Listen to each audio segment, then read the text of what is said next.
Good morning, everyone. Good morning and welcome to this Success and Leadership Breakfast. My name's Mark Beyer. I'm the editor of Business News and I'll be your MC this morning. I'll start by acknowledging the traditional owners of the land, the Whadjuk people of the Noongar Nation, and acknowledge their elders, past, present and emerging. Our special guest this morning is Miyuki Suzuki, President of Cisco Asia Pacific, Japan and China. Miyuki has a fascinating resume.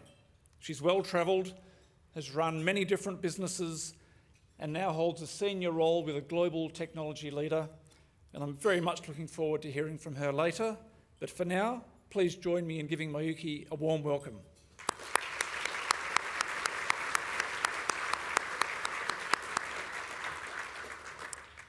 I'd like to extend a warm welcome to our Success and Leadership series host sponsor, Commonwealth Bank of Australia, and our series sponsors, EY, the Harry Perkins Institute of Medical Research, Valrada, WA Super, McMahon Holdings, and our venue this morning, the Western Hotel. Please join me in thanking our sponsors who make this possible.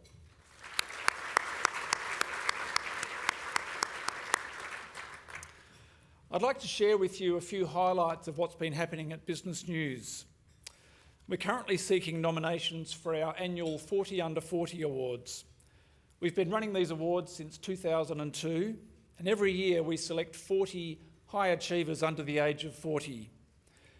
We've introduced some categories this year, so we're going to single out high achievers in areas such as small business, Indigenous business, professional services, not-for-profits and family businesses.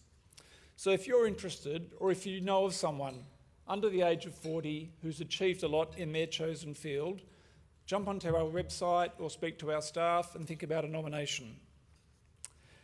This breakfast is part of our ongoing Success and Leadership series. We've had 4 successful breakfasts this year, including former Foreign Minister Julie Bishop just a couple of weeks ago.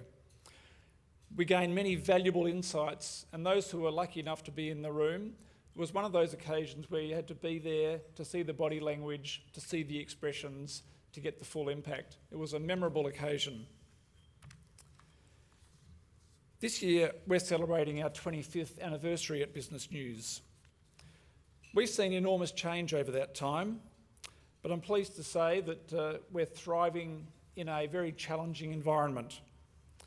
We'll have a special supplement next month where we'll be talking about and reflecting on how business in Western Australia has changed over the past 25 years and our role in that change. And if your organisation would like to be part of that special supplement, please get in touch. The 25th anniversary edition will be available at our next Success and Leadership Breakfast. That's on the 27th of November with Wesfarmers Chief Executive Rob Scott. So another one to think about coming along to. This morning you'll have an opportunity to put questions to Miyuki, but rather than taking a microphone or sending questions via tweets, as we've done at previous events, we'll be using an app called slido.com. It's a very simple one to use. You just log on to slido.com, you enter the event code Suzuki and type in your question. And one of the good things about it is that you'll be able to see questions that other people have already put in, and you can give them a tick if you're keen on that question being asked during the Q&A. Breakfast will be served shortly. During breakfast, we'll come around and collect business cards.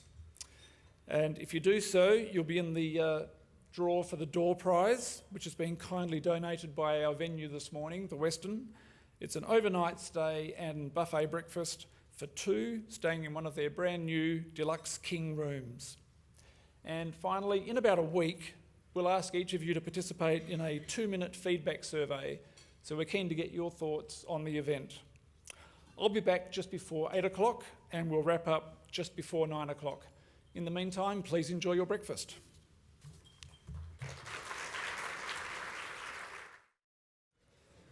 Good morning again. Hope you're all enjoying your breakfast. It's now time for the main part of proceedings. But before we do that, I'd like to thank again our host sponsor, Commonwealth Bank, and all of our series sponsors. Today's event will be a Q&A format, and leading the discussion will be my colleague, Business News Chief Executive Mark Pownall. So please welcome Mark up to the stage.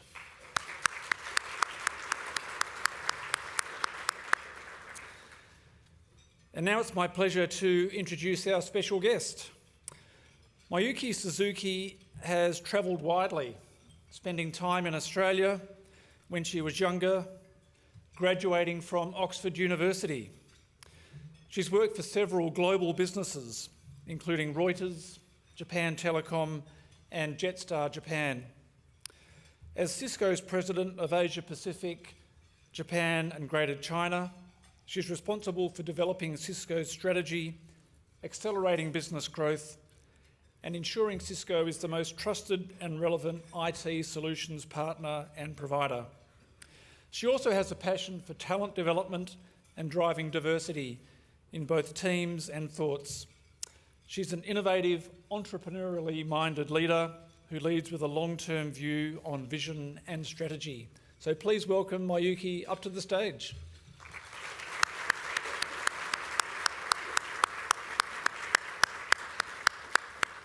And as she makes her way up, don't forget you can ask questions by logging on to slido.com and entering Suzuki as the event code. Well, welcome Miyuki, thanks for joining us this morning. We're in the same time zone, so hopefully the travel suits you. Look, you've had a terrific career and I've had a chance to kind of have a bit of analysis and I look forward to talking about that. But and you've even worked for an Australian-owned business in your time. But first, I guess I'd like to understand a bit more about how you got started. And for instance, I gather you had some of your childhood in Australia. Is that right? That's right. Can you tell me when that was? Sure. It'll give away my age. Oh well, I mean, as in how old you were when you were here. That'll give away. So I came here in 1965 when I was 5, and my father worked for Mitsui Trading Company, so he was posted out to Melbourne. He was involved in iron and steel business. And so I did all of my primary school education in Melbourne at the Sacré-Cœur. And in those days, there weren't many Japanese families. I think there were only 22 Japanese families in the state of Victoria. So I learnt my English there as well. And do you recall, did you find it a welcoming environment? How, what's your kind of primary recollection of Australia back in that time? Oh, I loved it. I lived in a suburb called North Balwyn most of the time that I was there, for those of you who know Melbourne. And now it's actually very kind of upmarket and chic, and quite a lot of people live there. But in those days, there was just a big field on the back of the house, and there were wallabies and there were possums flying around, and for a child, that was magical. And do you keep in touch with anybody from those days, or is that just? I did for a while, but I think now it's been a bit difficult to keep in touch. But my mother keeps in touch with, still keeps in touch with the mother of one of my best friends. Okay. Which is amazing. Yeah, right. So that was a parental connection. And you ended up at Oxford. How did that happen? So as part of my father's business, he got posted when I was in my high school years to London. And so I was doing my O and A levels in the British education system in the UK. And when it was time for me to choose a university, if I'd been a male child, my father would have insisted that I go back to Japan, try for one of the elite universities so I could join, the big trading companies or some of the more desirable employers. But my father was a very traditional Japanese man, so he said, you're a female, you're going to get married and have kids anyway, so you do whatever you like. So I said, fine. So I tried for a number of English universities because I wanted to stay in England, and got into Oxford to do medieval history, which was a great training for an IT career. Yeah. How did you find the Oxford experience? I mean, that's one of the world's most prestigious universities. Do you think it was that? Did you feel that? Oh yes. I mean, again, that was just an idyllic time and experience. Before I went to Oxford, I was thinking I must get a first-class degree, I must study hard and, you know, really come out of it with flying colours. But once I got there and the atmosphere, all the historic buildings and all the societies and events and fun things to do kind of got the better of me. So I kind of de-emphasized the studying a little bit and went into doing things like, you know, plays and joined societies and generally enjoyed myself. So I got a decent second-class degree, but you know, it was really about the total experience. The quality and standard of the education was incredible. And when I went back to Japan and told people that I had one-on-one tutorials, you know, with people like Iris Murdoch, who was teaching philosophy at the time, and it's like, in Japanese universities, the professor stands up in front of like 50, 60, or even more students, and that's a class. Right. But in Oxford, you got this one-on-one attention, which was invaluable. And so you do primary school in Australia, you've done high school and then university in England. How did you keep, I mean, obviously you're from a Japanese family, but how did you keep in touch with your Japanese roots, or was that quite difficult to do? Did you find that, you know, that you were a bit out of the Japanese way at any point? Yes, so first of all, with education, now in Australia, because there are so many Japanese businesses here and Japanese families, in most of the major cities, there are Japanese schools. But when you only have 22 families, obviously it didn't pay to set up a Japanese school. So my learning of kanji, the written Japanese, suffered a great deal. Obviously, we spoke Japanese at home. So going back into working in Japan was quite difficult from kind of the writing point of view. I could read and I could speak, but the writing was tough. Yes. So PCs are a wonderful boom because you just kind of write phonetically and then you kind of say, oh, that looks like the right kanji, the right character set. And so that's good. So I had to kind of learn that. Yes. Culturally, it made me, I guess, stand out a bit when I was working in Japan, for good and for bad. But I'm eternally optimistic, so I just like to think, well, you know, let's take advantage of the fact that I'm what they pejoratively call a banana in Japan, yellow on the outside, white on the inside. And, you know, I never take offense at anything, so I was like, oh yeah, right, you know, I get that. We'll maybe get to some of that change, but you started your early career in Japan, I think. Is that right? You went back? No, I started in London. I joined Reuters, which is right. headquartered in London. Okay. And then after 2 months, they sent me to Bahrain in the Middle East. And I didn't even know where Bahrain was. So once I got the assignment, I sat there and said, yes, I'll go to Bahrain. And then I went home and I had flatmates in London and I said, where's Bahrain? And they said, I don't know. And I said, well, it's somewhere in the Middle East. So we got out our atlas. And, you know, with paper atlases, you can't find a country unless you know what its capital city is. And do any of you know what the capital city of Bahrain is? Hands up. Good question for the audience, I think.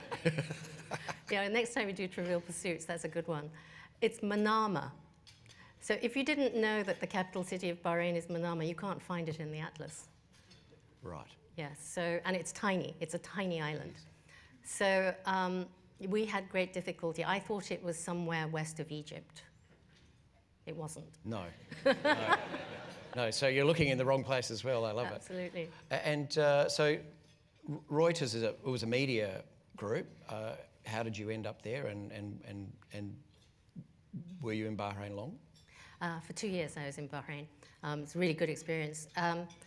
I joined Reuters, or I applied to join Reuters as a journalist because I like to write things. I used to write long essays at Oxford, so I liked writing. And when I got an interview, I was delighted. But then the people interviewing me was saying, you know, for every journalist trainee position, we have 1,000, 2,000 applicants. What we really like about you is, you know, the fact you're kind of slightly multinational, and we'd like you to go into the management track to become a management trainee. And I said, no way, I want to be a journalist. So struck a deal, which was if you don't enjoy being the management side of the business, And Reuters, for those of you in the finance industry, know that they provide financial information and financial tools for trading. So, you can join the journalist stream. So I said, fine, in 6 months' time, I'll join the journalist stream. But then I was doing sales in Bahrain, mainly to, again, financial institutions and Japanese corporates in the region, and I loved it. So I just stayed in the sales and marketing track. Okay. Well, look, if you ever need to scratch that journalism itch, we're always looking for people, and someone with a bit of business experience like yourself would always come in handy. So just keep that in mind, Miyuki. Thank you, Mark. Now, and look, I just noted also you had LexisNexis on your CV as well. So there was a bit of a media theme in there. Yes. But generally, with your early career, what were the stepping stones, and what were you looking for, and what sort of areas did you go into? Yeah. So people often ask me, did I plan my career? Did I have a 5-year plan, a 10-year plan? The simple answer is no. Because things change all the time, and I get very much kind of driven by what piques my curiosity, what interests me at the time. I was lucky with Reuters. I was there for 16 years, because every 2 years they moved me. So it was like starting a new job, because I moved from Bahrain to Singapore to Jakarta to Auckland, New Zealand, Canada, Toronto, Hong Kong, Tokyo, Tokyo, Hong Kong, and Singapore. So, it felt very kind of fresh and vibrant, and I always like to be moving forward and taking on new challenges and innovating. So, I think I didn't really plan my career. It's whatever came along, and if it looked interesting, I'd explore further. And you were running various divisions, taking on different things. And I hear you say Tokyo was part of that. Mm-hmm. So I presume that was a year or two in Tokyo and then elsewhere? And yeah, it was 3.5 years in Tokyo. That was a baptism of fire because of my writing inability. Right. And this was 1991, so the PC wasn't quite there yet, so that was tough. So tell me about that. You arrived back really quite some time, back to Japan, to your first career role in Japan. Mm-hmm. Yeah. How did you, apart from the typing challenge, what were the other challenges there? Well, I think the status of women was not very good almost 30 years ago in Japan. I was heading up the marketing department. I had a lot of men and ladies in my staff. But if I'd go to a customer, they'd automatically assume that the male colleague I took was my boss, not my not my staff. Yep. So we had these weird triangular conversations where I would ask a question to the customer would respond back to my staff, and then he would look at me and I would respond back, but the conversation would go to my male staff. So that kind of thing was very, very frustrating. Yes. But again, one takes advantage of the fact that you're different and you stand out. It's actually a very useful trait to have in sales, because they say, "Oh yes, it's that woman. Maybe we should see her out of curiosity." And did it? I mean, you moved away from Japan again after that, but did that put you off being in Japan? Did you find it easier to do things in other countries than your own country? Much easier. And there's a very kind of cumbersome protocol about doing business in Japan. But in my later years, I've come to appreciate that. For instance, you go to a meeting in Western culture, and you put the issues on the table and you talk about it and you negotiate and and move on. Actually, at the meeting in Japan, you do kind of weeks and weeks of what's called nemawashi, which is you go and suss out all the adjacent stakeholders first and get their opinions and get their input. So by the time you go to the meeting, you know where their position is and you know what you're going to put on the table, but they know what you're going to put on the table too. Right. So it's a much more long drawn out process. Now, I used to find that very cumbersome when I was younger, but now I think it's a very effective system. Right. Because it's a consensus system. It's predictable. Right. And you can build a plan towards agreement and consensus. And once Japanese counterparties and stakeholders agree something, the speed with which they execute is really amazing. It's getting to that agreement which takes a long time. Okay. So do you apply some of that thinking or way when you're doing business outside of Japan? Absolutely. This whole kind of, process of sussing out what the stakeholders' position is and kind of, if you like, giving compromises or, working out how they would like to see the deal go forward. That's a very, very valuable lesson. Okay, well, something to learn. Now, you mentioned, I mentioned you worked for an Australian company, Jetstar, Yes. at some point. So that was a bit of a different position or different industry than what you'd been in. Yeah. When was that, and why did you take that position up? Okay, so I was working for yet another telecommunications and data center hosting company in Japan. I was quite happy in that role. Jetstar came and knocked on my door and said, Japan is deregulating its airline industry. It was one of the last industries to be deregulated. So low-cost carriers were allowed to operate for the first time, starting in 2012. So in the run-up to that, they said, they're looking for someone to set up the operation and work on getting it to operate. And I was like, why me? I have no experience. I'm not going to get this job. But they invited me to breakfast. They invited me for a video conference with Alan Joyce. And when they were talking about it, they said, we really don't want someone who is a current practitioner in the airline industry, because we want to take the market by storm. We want to have an outside-in perspective, completely different way of thinking, someone who's open to pushing a different business model. So I got really excited and really interested, so I decided to run Jetstar for 4 years. And how was that experience? I mean, it's great to be the outsider changing the business model, but it also means you don't necessarily know much about, you're just inventing it as you go along? Or were they giving you very good help in the background? Yeah, so the Jetstar model in Japan was really about kind of, taking the Jetstar franchise that had been successful in Australia and Southeast Asia, and the business model was really something that we wanted to implant in Japan.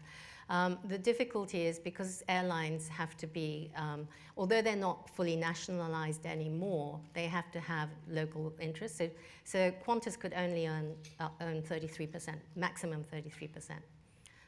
Of the airline in Japan. So the other 67% had to be owned by Japanese shareholders. So one was Mitsubishi and the other was Japan Airlines.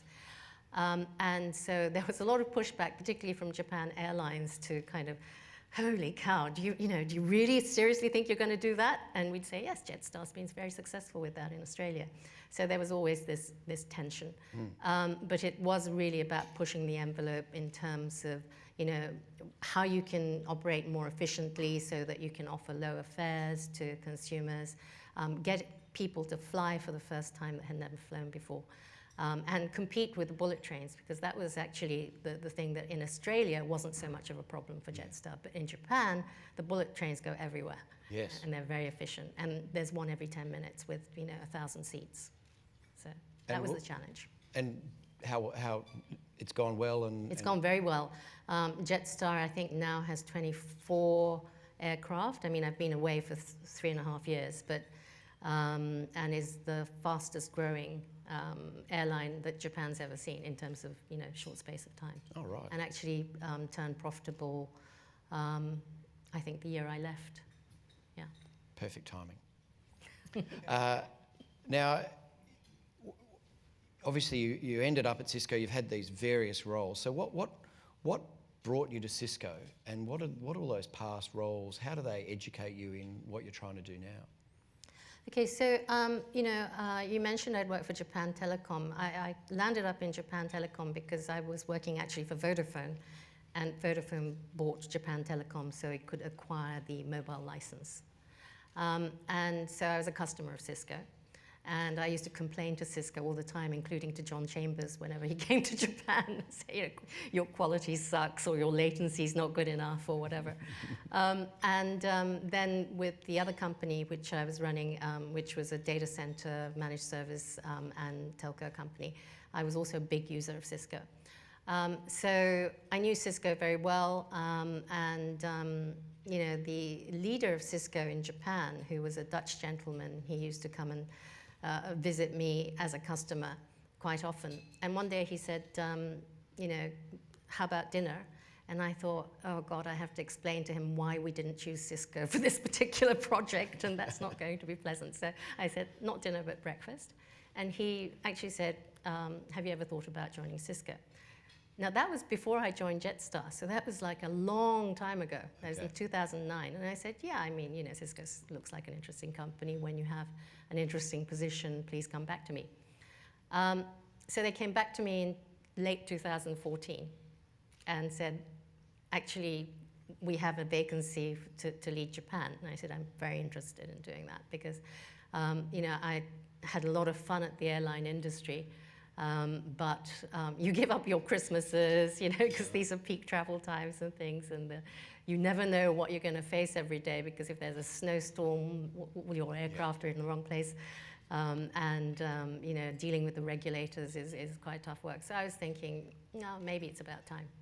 Yes. So I joined in Yes, 2000. every time a plane takes off, you're responsible. Oh, absolutely. All these people in the air, and sometimes, you know, creates anxiety.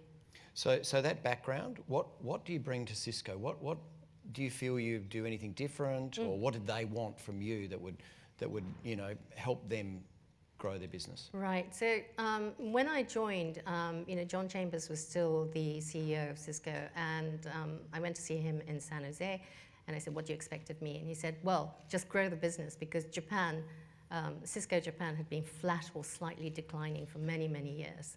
And he said, that's just not acceptable. The third largest economy in the world, and we just can't grow our business. So I said, "What kind of growth do you expect?" And we talked about it a lot, but the upshot was about 15% per annum CAGR for the next 5 years. So I was like, whoops, this could be a very short assignment. But I went back, and what I discovered was very promising. There were a lot of low-hanging fruit, you know, with a little bit of innovation and getting a little bit of kind of momentum behind the staff could be accomplished. And what I did was really kind of harness the power of the people who are nearest to the coalface. So when I got back from talking to John Chambers, I went straight to HR. I didn't go to the sales leaders. I went straight to HR and said, I need to get 15% CAGR growth. Can you give me the name of our top 24 to 30 bright, young, or not necessarily young people who don't necessarily report to me? So they did. They didn't know why I was doing this. And then I kind of mixed them around so that they were, you know, people from different departments were put in groups. I set up 3 groups, 3 task forces of cross-functional people, and said, look, I need to get this humongous growth. I'd like your experience, views, out of the box, imaginative thinking about how we might be able to do this. And said, you know, you're going to drive the long-term strategy. I'm going to give you a framework. The leader of each of these teams will have direct access to me for the duration of this project. And people thought I was nuts, because it was very much a top-down, you know, the leaders think of the strategy, and everybody else just executes. So that was really the beginning of some very, very kind of innovative thinking. And we called the project Breakthrough. Because we had to break through in the Japanese market. And, you know, these people initially were just very kind of timid and reluctant to come forward with crazy ideas, because I was just asking for crazy ideas. Don't be afraid of failure. Don't be afraid of making a fool of yourself. And these kind of brainstorming sessions, these task force sessions became quite fun. You know, people would say silly things, laugh with each other, not at each other. And we took, in the end, we had like 200 ideas as to how Cisco could really, you know, change the game. And we execute, you know, we can't follow 200 ideas, so we started implementing maybe about sort of 12 to 15 of them. Some of them failed and didn't work, and it became clear, so we threw them out and looked at the pile and kind of started doing other stuff. The upshot was that we ended up growing 10% the first year, and then 11%, not quite 15 yet, but we're getting there. The Home Office was happy with that? Home Office was happy to the point where at the Global Sales Conference, which happens every year, to which about 20,000 of our salespeople turn up, Surprisingly, I didn't know about this before I went. They called me up onto the stage and said Japan is Country of the Year. Right, well, congratulations. So that was in August last year. Well done. So Congratulations. it's continuing. But it's really about harnessing the power of the people, serving your customers, supporting the people that are serving your customers, and getting that interaction and that diverse thinking into creating new solutions and really different ways of looking at the business. Can I ask, maybe this is getting a bit technical, but you had 3 task forces. Mm-hmm. I'm always intrigued as to how you restart a business. Were they sort of independent of each other, coming up with ideas, or were there No. thematic ideas coming out that also, there were similar thought waves across the group, just coming out in different ways? So I came back from the meeting with John Chambers and was thinking there's potentially 3 key areas, or 4 or 5, but I thought 3 was a good number that we should be pursuing. One was inorganic growth, whether it's acquisitions, M&A, or a different way of doing business that isn't the usual kind of selling Cisco services and products. The other was around national engagement and becoming more nationally relevant, whether it's to governments or to mission-critical industries like transportation, healthcare, and so on, and education, which we weren't really in that. We were primarily in big companies, big multinational companies.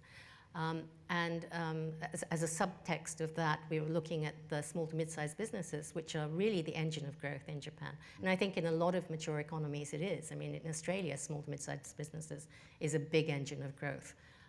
So how do we empower them? How do we enable and digitize and transform them? So that was another thought. And then the final one was, how do we do things much more efficiently? How do we empower our staff to perform more efficiently, whether it's talent management or giving them better tools, so on.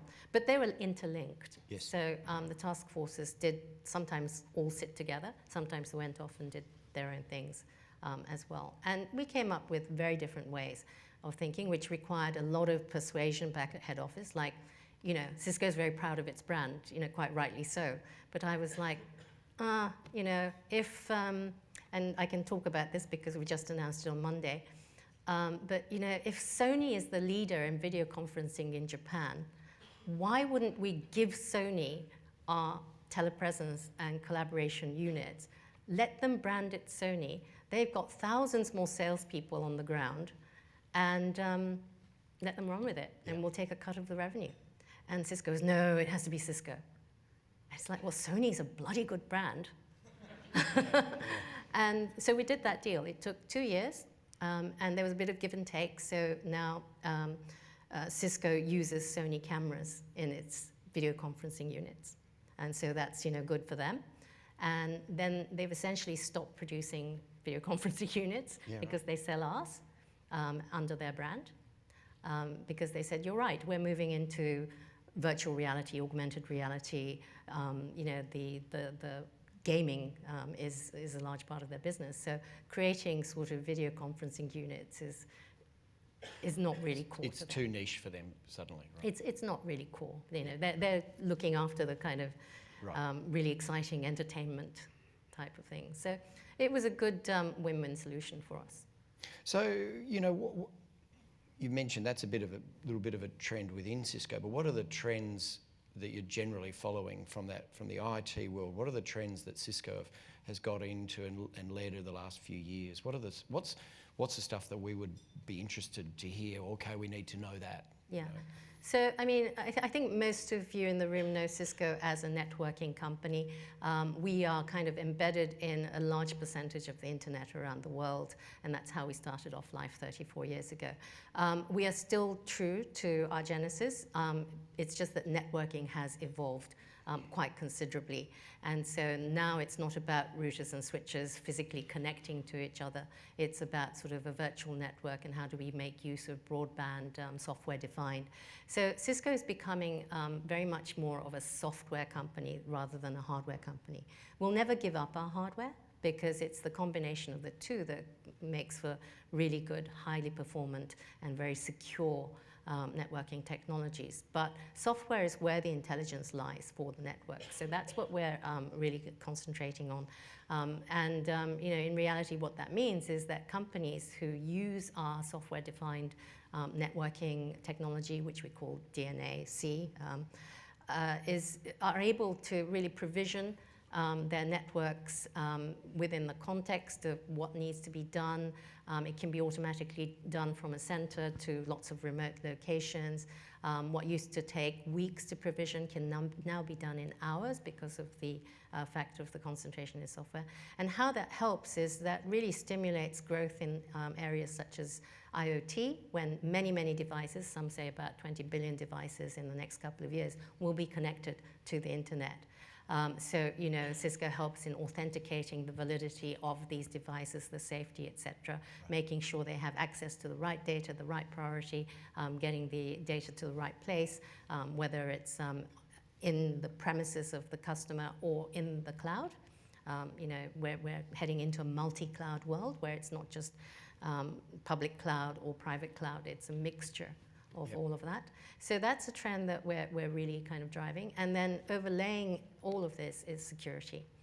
And I think that Cisco is very well placed to secure our customers' infrastructure because the network sees everything. At one point or another, data needs to go through the network. So not only are we able to block threats through firewalls and endpoint security, etc., but we're always looking at the information going through the network.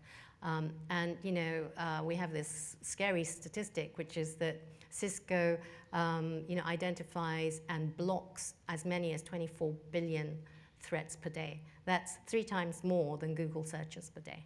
Right. And that's because we are looking and tracking at everything going through the network, even encrypted data, because malware and viruses are often encrypted. So we're able to say, hang on, that looks really suspicious. We should sandbox that. We should analyze that. If it's legit, we'll put it back in the network. If it's not, we'll say, okay, this goes into our database of threats that we know about. Yeah, look, cyber security it's just that it's a massive subject, and we're all a bit scared of it. So I'm glad to hear someone else is dealing with it first. Look, I guess I had a little bit of a political question. We're starting to get some questions here on Slido, so it's all working, and I can read them, which is good. But I was wondering, first of all, you're operating across Asia Pacific, and it's a global company. There's a bit of a trade war talk going on. There's a bit of trade war reality happening. Do you have any view on how that affects your business or generally business, in between nations? How are you seeing it, or are you just wary of it? Yeah, so, obviously it's disappointing for us that the US has decided to kind of impose these tariffs because obviously China is part of our business in Asia Pacific, Japan and China. And, there's also the threat of retaliation. And the company position and my fervent position is that global tariffs and protectionism in non-tariff ways is really a dampener on innovation.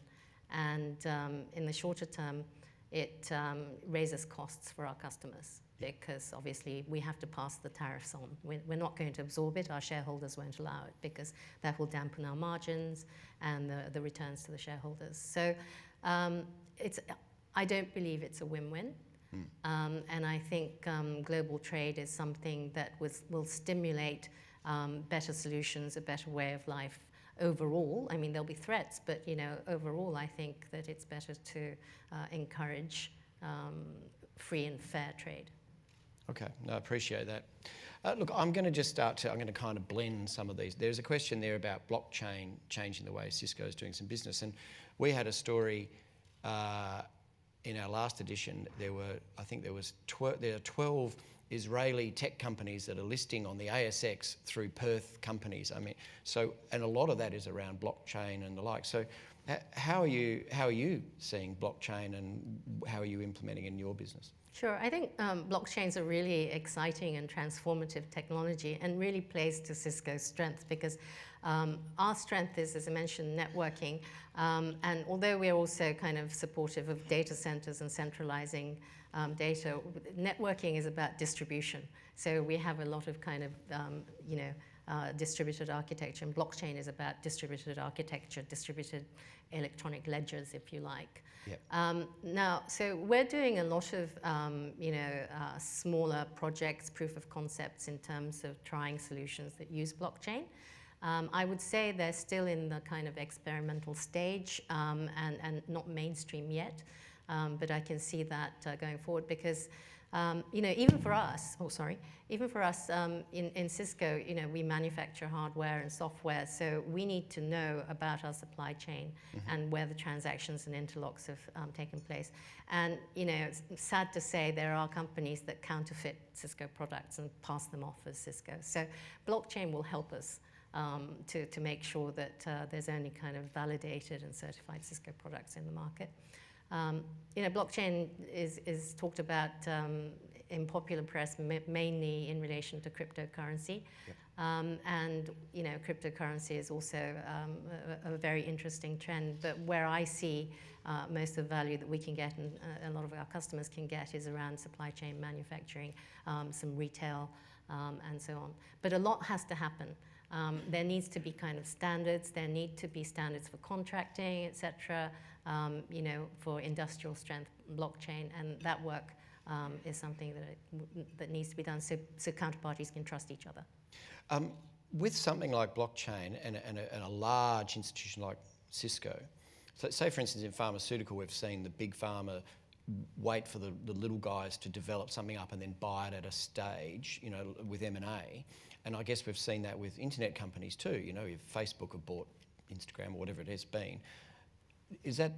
How do you get, for instance, blockchain technology into your company? Do you develop it internally, or do you go and buy a small company that's doing well? What's the sort of trend there? Yeah, so we would be open to anything.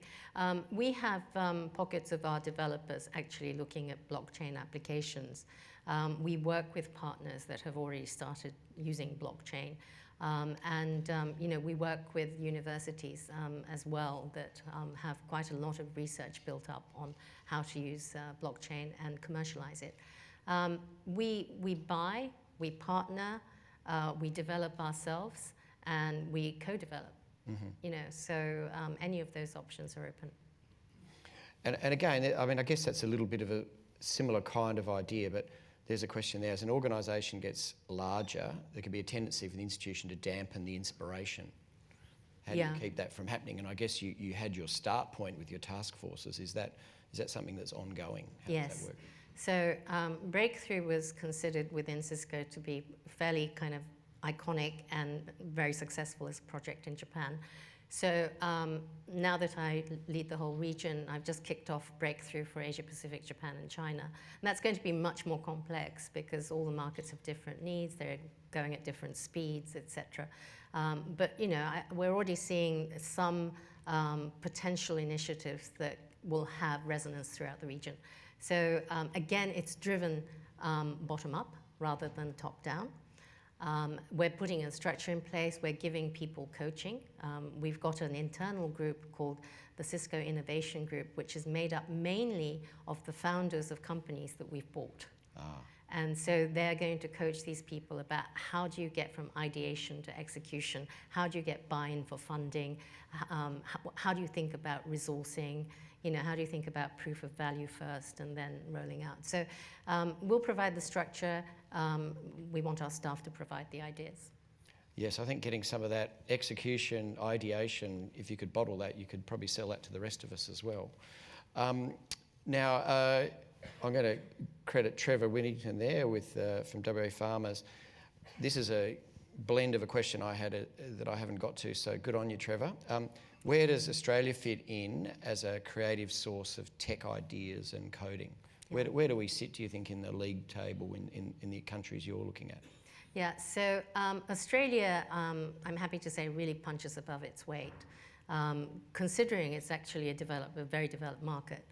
And one of the key reasons is Australia is known within the Cisco world as a country that's prepared to try something new, even if it hasn't been 100% tried and tested and used elsewhere. So it's an early adopter market for us. So if we come out with a new software-defined data center model or a kind of collaborative model or whatever, we quite often pilot it in Australia first, out of all the countries in the world.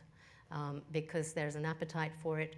Our customers, like Woodside, who I was visiting yesterday, they're prepared to work with us to ideate, refine, go through the cycles of getting it to be really good, functional and high performance. So we call Australia the canary in the coal mine. Yep. But that's really great. The other thing is that I'm very impressed with the fact that the academic institutions, more than any other I've seen in the region, have a very practical bent to their research. And they work very closely with corporations to make sure that a solution is not just science projects. And again, Curtin University was one I visited yesterday, and that Cisco has a very deep partnership with. And we will come up with solutions that will enhance smart city or smart healthcare or smart education, smart energy type projects that will have immediate relevance and application within industry. No other university that I've visited in the region is quite as close to the real world. That's very heartening to hear, and we've got, we have 5 universities here, so very, very pleased to hear that they're good at it. Now, look, there's a technical question here that I don't even understand, Miyuki. So what time frame do you anticipate a global shift from IPv6 from IPv4? Not soon enough. Can you tell me what that means, maybe? Yeah, it's IP addresses, Right, okay.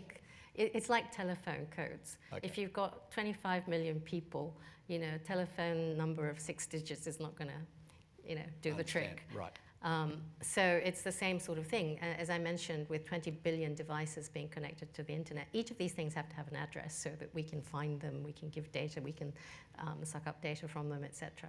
And there's a bit more to it, but that's what IPv6 versus v4 is primarily about. Now, the problem is the US. The US is quite happy with IPv4, and they've invested a lot in it, and it works okay. Other markets which are much more advanced in Internet of Things, like Japan. Japan has a higher percentage of things connected to the internet, like thermometers, light switches, at least 2,000 gadgets in a car connected to the internet. And so we need IPv6 like yesterday. So one of our roles is to try and persuade the US to hurry up on IPv6, enable everything that we have. Right. Yeah. So you're not sounding very confident that it's over. Oh, it's coming. They know. But it's a huge development effort. Right. And it's a huge transformation, transition. It's definitely coming. Okay. And look, a very relevant question there. How do you see AI, artificial intelligence, impacting businesses over the next 2 to 3 years? Yeah, so I think AI is already in place. It's probably not as scary or futuristic as some people think it might be. It's going to take over jobs, it's going to do your thinking for you, it's going to be used in weaponry and decimate, whole countries. It's probably not as bad as that. It's already in use. What it is essentially is collecting data, automating the collection of data, applying algorithms to it that will, help with sort of standard and basic decisions so that, we humans can go off and add value higher up the chain. We have a big relationship with FANUC, the major robotics company in Japan, and robots are actually learning. And when I say that, initially I was like, what robots are learning? I actually sat and watched one of these robotic arms trying to perfect the art of picking up a screw and screwing it into a car panel. And in the initial phases, it wasn't very bright. It kept dropping the screw. Didn't hold it at the right angle, didn't do it very well. But over a course of less than an hour, they were able to do 200 screws in 1 minute or something remarkable because they learn. because the algorithm is set so that and there are cameras and all of these things applied that kind of inform the robot how to pick up the screw and what angle and how to make themselves more efficient. So AI is is working in all works of life. The challenge and the bottleneck is going to be people that understand AI. Getting the educational institutions and the companies to invest in the talent that will develop these algorithms and apply them in a meaningful way. Yeah, okay. And again, it comes back to your education system and where it's pointing. Yeah. Okay. That's a very technical question. I'm jumping to the next one, which is, in Project Breakthrough, what were the benchmarks or measurements for success or failure? Okay, so one of the first things is that that I kept saying to the team, because they were dreadfully afraid of failure and making a fool of themselves. So I said, failure is good. So we expect some of these projects to fail spectacularly. Yeah. And if we don't, then we're not being bold enough. What was the rest of the question? It's disappeared. It's disappeared. As has the other one, which I was going to get success. to. Criteria for success. So, I mean, it was very simple. Essentially, the criteria for success, because it was related to business growth, is actually, is it going to deliver growth in the short, medium, or long term? Yep. We understood that a lot of these were long term. Because it required building on these relationships with Sony. FANUC, actually, the relationship we built with FANUC was also part of a breakthrough project, by the way. What we did was we essentially said to FANUC, take our routers, switches, security, and servers, embed them in your robotics and manufacturing products platform, sell them as FANUC to your customers like Toyota and General Motors, it's your product because you know your customers. Yes, so it was designed in. So essentially we were looking at things that were different, moved the needle in a different way, gave us huge leverage longer term like that. So, we don't have a one-on-one sale process with FANUC. FANUC goes off and sells 10,000 robots in China, and then suddenly we're getting all these orders from them. So, perfect outcome. Now, look, I'm just conscious of time, and there are some other good questions there, but I think I'm going to just finish on a question that I had, and I wondered, there are some political people in the room. Like, if you had some advice for the state government, for the Australian government about what we should be doing to better be ready for these change and to keep ahead. I mean, it sounds like, in this country, we all think our education system's broken or something. So it's quite nice to hear separately that it's actually not too bad. But what could we do better? Where should we be investing? What can we do? I hear there's 5G announcements happening today. What more things could happen, do you think? Where would you think we should put our effort in? First of all, I'm surprised that Australia thinks their education system is broken. A few weeks ago, I was in Melbourne visiting the Department of Education and Training, and they have remote education through technology, video conferencing. They have all of their sort of tutors and students sort of connected through different apps and tools, and encourages collaboration using technology. I just thought it was tremendous. Just to give you a comparison, in Japan, 70% of K+12, so that's primary and secondary schools, do not have access to internet or Wi-Fi deliberately, because the majority of headmasters and mistresses and teachers actually think interconnection to the internet is bad for young people. Right. So it's like, sort of talking to them about using technology to further the cause of education is pretty uphill. So I think the fact that the system here has embraced the good aspects of technology because it's a big country, so actually being able to communicate through video conferencing or with remote locations is a must-have. And that will also enhance the experience and the skills of people, not just in the cities but outside, but also the level of healthcare and so on. I think, you know, the whole idea of digitizing the services to the community and services to your citizenry is very, very important. You know, obviously people are worried about data privacy, but having paper records is no safer, and they could disappear in smoke. And be counterfeited and all sorts of stuff. So, you know, I think thinking about it from the citizenry's point of view, the student's point of view, the patient's point of view, encouraging, you know, companies to invest in talent, in future technologies, not just think about short-term profits. I think that's all very important. Wonderful. Well, thank you, Miyuki. That's wonderful.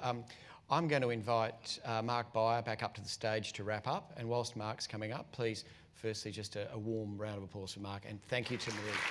Thank you.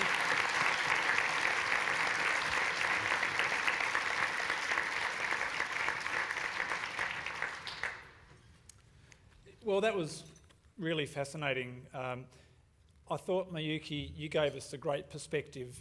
Look, from a global scene, Perth is an isolated, fairly small provincial city, and it's wonderful to have someone like yourself who's lived in many cities, worked in many countries around the world, brings a very broad perspective to your current role. So it's wonderful, Miyuki, that you're able to join us here in Perth and share some of your experiences and some of your insights. You know, everything from your early education and your career path through to the management practices that you've employed at Cisco, the way in which you've achieved change in that organisation, and very encouraging your comments about innovation within Australian business and the achievements in Australian universities. As Mark said, we tend to knock ourselves down sometimes, so it's good to get that international perspective that there's a lot of good things happening here. And finally, I loved your turn of phrase. It's not often that we get someone on stage saying, "Holy cow," and "humongous." So you bring a very broad perspective. Look, finally, we've got a little gift here. Mark, if you could get up here. We've got a little presentation from one of our sponsors, Calnegia Family Vineyards. They've been in the Margaret River region for more than 25 years. They own several premium vineyards, including Rosebrook, Bunkers, Bramble Lane and Brian Fletcher signature wines. So we've got a bottle here to show our appreciation to you. Thank you so much. Thank you very much, Miyuki. Thank you very much. And if you could join us in thank you. Thank you. Thank you so much for joining us. Thank you. We can leave now. Okay. Well, look, I hope you all enjoyed the breakfast this morning and the discussion. As I said earlier, these events are made possible with the support of our sponsors. So once again, I'd like to thank our host sponsor, Commonwealth Bank of Australia, and our series sponsors, EY, the Harry Perkins Institute of Medical Research, Valrada, WA Super, McMahon Holdings, and our venue this morning, the Western. And it's now time for the door prize. Rosemary will join me. If you win, please come and see Rosemary after the event has concluded. The prize, it's for a night here at the Western, a room for two and breakfast in the morning. Yes. One of Perth's newest, finest hotels. I'm sure the rooms are wonderful. And the person who'll get to enjoy that, Paula Rogers from Cedar. Well done, Paula.